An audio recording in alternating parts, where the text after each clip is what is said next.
So what is it that makes a leader's communication truly powerful? I mean, what's the real difference between just managing a team and genuinely inspiring them? Well, in this explainer, we're going to break down the exact skills you need to become that superstar communicator, a leader who doesn't just give directions, but who actually creates direction. Okay, let's just dive right in with this pretty audacious goal from our source. Leading like a king, communicating like a superstar. I mean, that sounds almost impossible, right? Like something out of a history book. But what's so fascinating is how this is framed not as some myth, but as a real achievable goal for leaders today. And that's the real question, isn't it? How do you actually bridge that gap between being a day-to-day manager and becoming that kind of leader? Is it some secret personality trait you have to be born with? Or is it a set of skills that anyone can build? Let's find out. Well, it turns out the secret isn't finding one single magic bullet. Nope. The real power is in synthesis. It's about weaving together several different communication skills so seamlessly that they become this one cohesive approach. It's really about becoming more than the sum of your parts. Our source calls this a cohesive leadership style. And you know, the best way to think about it is like a master chef.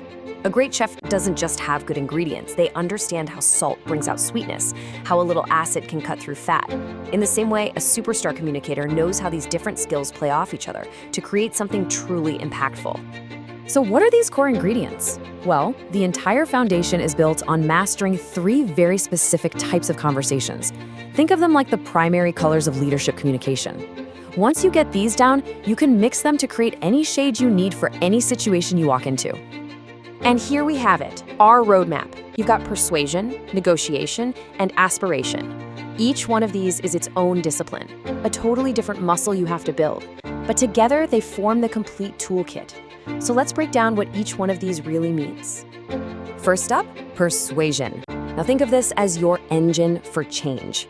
It's all about presenting an idea with so much logic and so much passion that people actually want to get on board.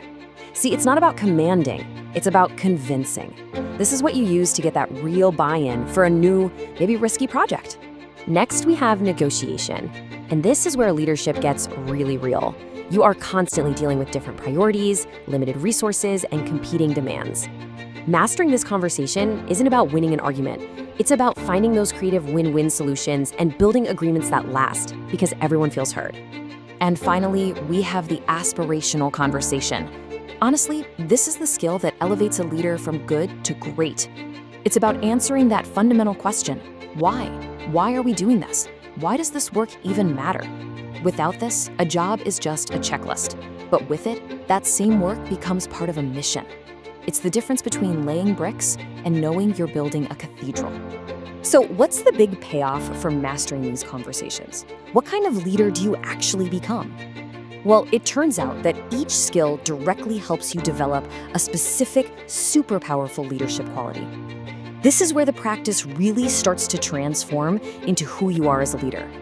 And this just lays it out so perfectly. Check out this alchemy.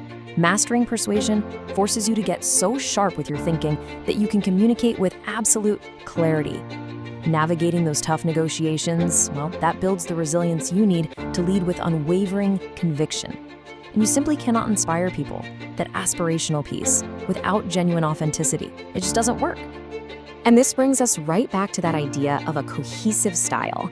A leader who is clear, convicted, and authentic isn't just switching between different modes. They've integrated these qualities so deeply that their clarity feels authentic and their conviction is clear. It all just becomes one seamless, powerful, and natural way of leading. But you know, after all the talk of skills and strategies and conversations, the source material brings us to a much more profound place.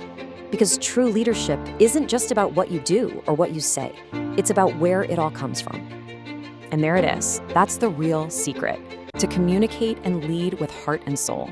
Because when your clarity, your conviction, and your authenticity are all rooted in a genuine care for your mission and for your people, you're not just performing leadership anymore, you're embodying it.